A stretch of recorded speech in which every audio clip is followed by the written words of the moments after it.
Well, once again in the Perth property market, we saw very strong demand in April. We've seen the housing supply continue to diminish.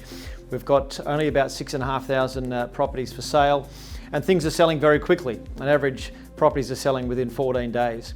We saw that median house prices rise by 0.6% for the month and over 3% for the year, which is certainly solid considering all the interest rate rises we've had. Fundamentally, Perth is a market where there's just very strong demand and simply not enough supply.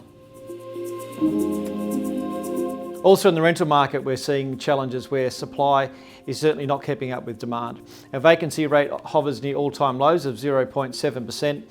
Days on market is still only just around 2 weeks, and we're also seeing rental growth, significant rental growth across the market, where rental prices are up over 17% over the last 12 months. So given the ongoing population growth and strength of the economy, I think we're going to keep seeing rental prices grow over the months ahead.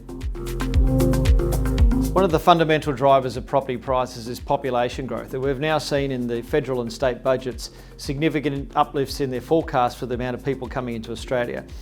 And under some numbers, we're expecting 400,000 this year and 300,000 people next year. That's well above what the original forecasts were. And that's one of the reasons we've seen the property market turn around across the country. We're seeing more people coming in, they're looking for space, tenants are paying higher, rental prices are moving into home ownership. So right now, not only in Perth but across Australia, there's simply too many people for the houses that we have. We saw interest rates take a pause in April, and many people thought that was the end of the rate cycle, but we did see coming into May, we saw a 0.25% rate rise through the Reserve Bank. And of course that flows through everybody's mortgages. We are seeing certainly a consensus out there in the marketplace that if we're not at the peak of the interest rate cycle, we must be very, very close. The bond market is forecast that we're pretty much close to the peak, and certainly a lot of bank economists are also saying the same thing.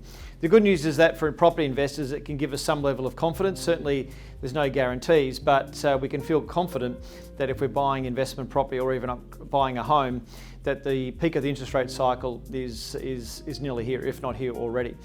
And that's reflected, and that's fundamentally based on inflation. Inflation was certainly high through the second half of 2022, and even in the first quarter of 2023, it was still hovering around that 7% range. But we've seen a downturn in retail sales in the last 2 quarters. So I think everyone sees that inflation has peaked and it's going to come down over the months ahead. And in fact, if you look at the bond market's forecasting we're going to see some rate cuts coming into 2024, potentially as much as 0.75% over that year. So certainly gives me the confidence as an investor that to say that if we haven't hit the interest rate peak yet, we can't be far away.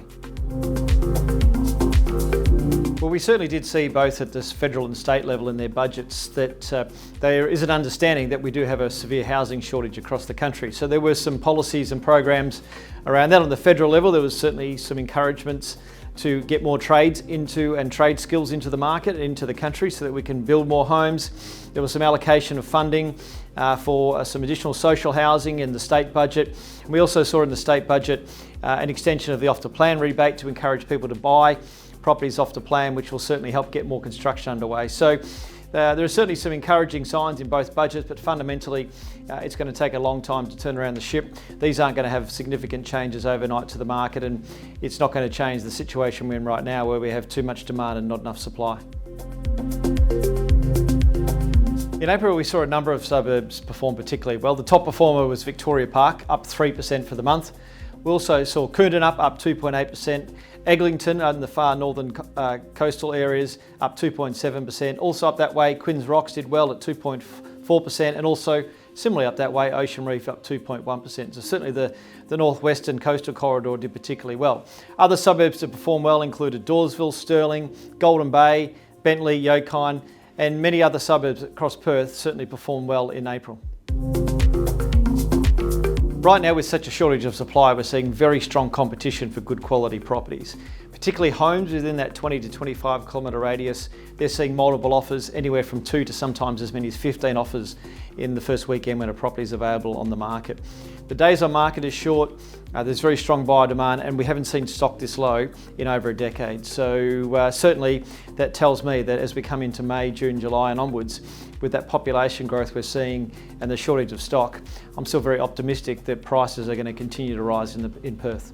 If you'd like to learn more about what's happening in the Perth property market, or you'd like to talk to one of our consultants about investing, please visit our website momentumwealth.com.au or give us a call on 9221 6399, and I'm sure one of our team will be able to help you.